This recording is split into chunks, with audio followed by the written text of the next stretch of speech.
Welcome to biology and chemistry lessons. Today we are here with a new chapter, the periodic table, and this chapter is the backbone of chemistry. And the students of class 6 to O level, they must have an idea of the periodic table. So today we are going to discuss only the outline of the periodic table. And in the coming classes, we will see one by one the complete detailed discussion of the different groups and the periods of the periodic table and the characteristics of the elements. So let's start. This is the periodic table. So what is actually a periodic table? Periodic table is a table in which all the elements which have been discovered so far are placed in a systematic manner. So this modern periodic table is made by Mendeleev, and Mendeleev has arranged all the elements in the periodic table, or you can say all the elements are arranged in the increasing order of their atomic numbers. What is atomic number? The number of protons. So the elements are arranged in the periodic table in the increasing order of their number of protons. How?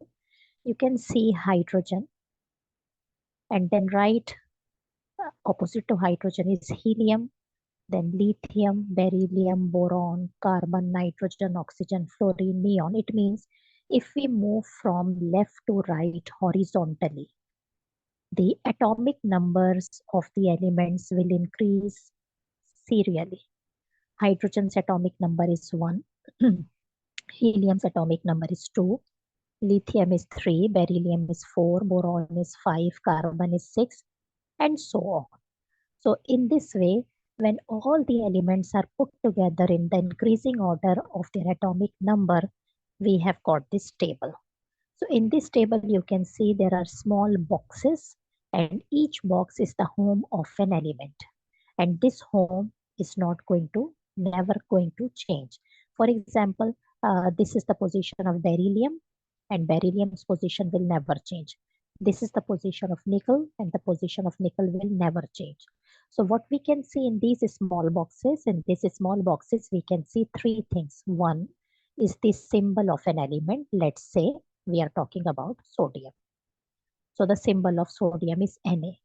Then the atomic number of sodium, which is written on the foot, and the atomic mass is written on the top. So this is number of proton, and this is atomic mass, that is the sum of proton and neutron. And this is the case of all the elements. The elements are arranged in this way. Their symbol is there. Below the symbol is their atomic number, that is the number of proton, and above the symbol is their atomic mass, that is the sum of protons and neutrons. So in this way, the elements are systematically arranged in the periodic table. So when all the elements are arranged in the periodic table, we have seen the vertical lines, the vertical columns, like this is the first vertical column you can see here. This is the second vertical column. Just forget about this part. We will discuss it later. The third one, the fourth, the fifth, sixth, 7, and 8. So what are these vertical columns? The vertical columns are called groups. So how many groups are there in the periodic table? Let's count. 1, 2, 3, 4, 5, 6, 7, 8. There are 8 groups in the periodic table. There are 8 vertical columns in the periodic table. So what does a group represent? Group number.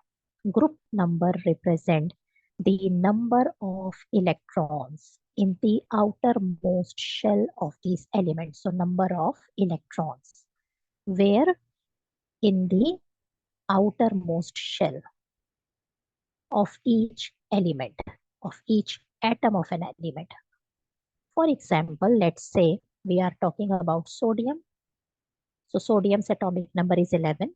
So if we write the electronic configuration, you will see that the last shell contains 1 electron. If you take, so this is like 1 electron in the last shell. So this is the element of group number 1.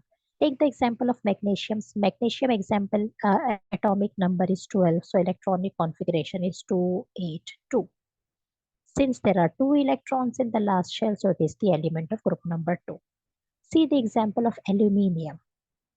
Al, atomic number is 30. So 283. So there are 3 electrons in the last shell, so it is the element of group number 3. Similarly, if we will write the electronic configuration of, let's say, one element from each group of the periodic table, you will find that the number of group matches with the number of electrons in the last shell. So the group numbers represent the number of electrons in the last shell of the atoms of every element. Similarly, like these are the group numbers, these are the groups, the horizontal vertical columns and horizontal rows. So this is the first horizontal row. First horizontal row, second horizontal row, third, fourth, fifth, sixth, seventh, and so on. So the horizontal rows are called periods. So you can see the first period has got only 2 elements. So what are the 2 elements in the first period? Hydrogen and helium. So hydrogen and helium are belonging to the same horizontal row. Then period number 2, period number 3 consisting of 8 elements. And then 4, 5, 6, 7 consist of many elements. Like group number represents the number of electrons in the last shell, similarly the period number is also representing something.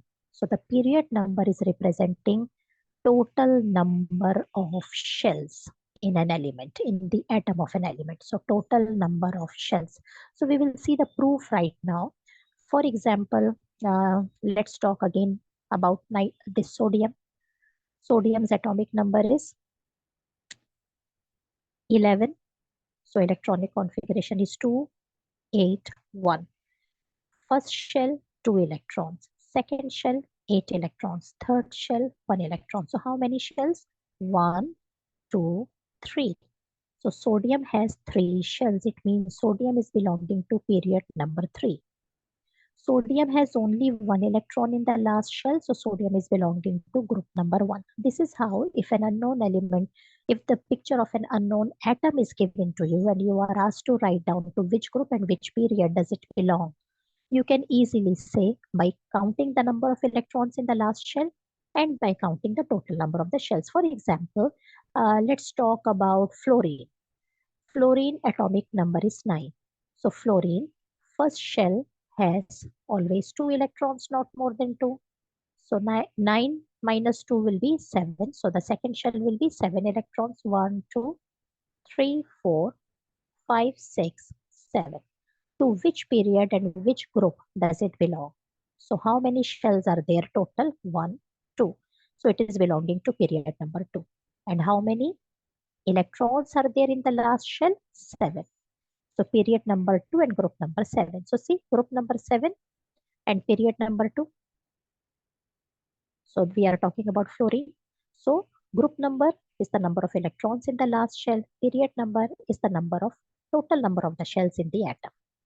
So each group in the periodic table, each vertical column is a family, because all the elements have got same electrons in the last shell, and during the chemical reaction they all behave in the same way.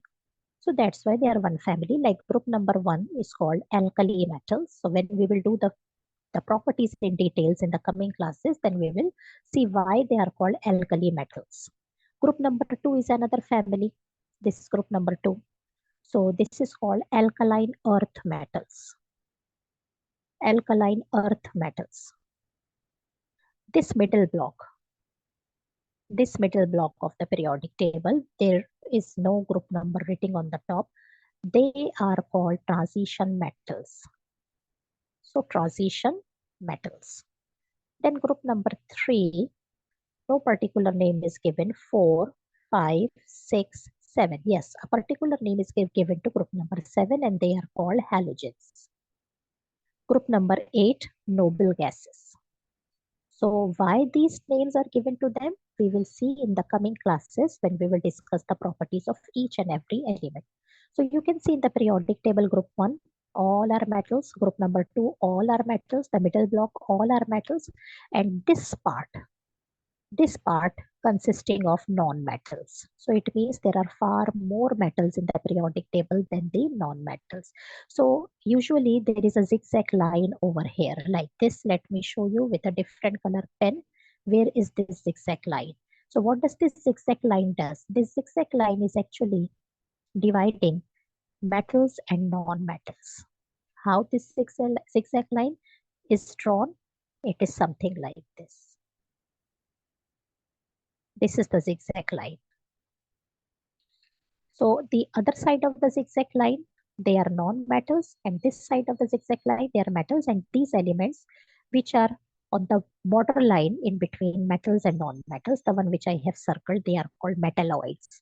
Why they are called metalloids? Because they are on the borderline in between metals and non-metals, and they have got combination of metallic and non-metallic properties. So what is a periodic table? Periodic table is the systematic arrangement of all the elements which have been arranged so far in the increasing order of their atomic numbers. So if we are moving from left to right in a horizontal way, you will see that the atomic numbers are serially increasing from 1 to so on. After arranging the elements in the periodic table, we have seen the vertical columns. They are called the vertical lines are called groups and the horizontal lines are called periods. Group number represent the number of electrons in the last shell. Period number represent the total number of the shells. Each group is a family because the elements have got the same number of electrons in the last shell. So they behave in the same way. They have got similar chemical properties. So what are the different families we are seeing over here? Group number 1, alkali metals. Group number 2, alkaline earth metals. Group number 7, halogens. Group number 8, noble gases. This middle block of the periodic table where no group number is written, we are calling them transition metals. There is a zigzag line which separates metals from the non-metals, and the elements which are there on the borderline on the zigzag line, they are called metalloids because they have got combined properties of metals and non-metals. So this is all about the outline of the periodic table. In the coming classes, we will have a detailed discussion of the groups and the periods. That's all for today. I hope you have understood and enjoyed the class. Bye bye.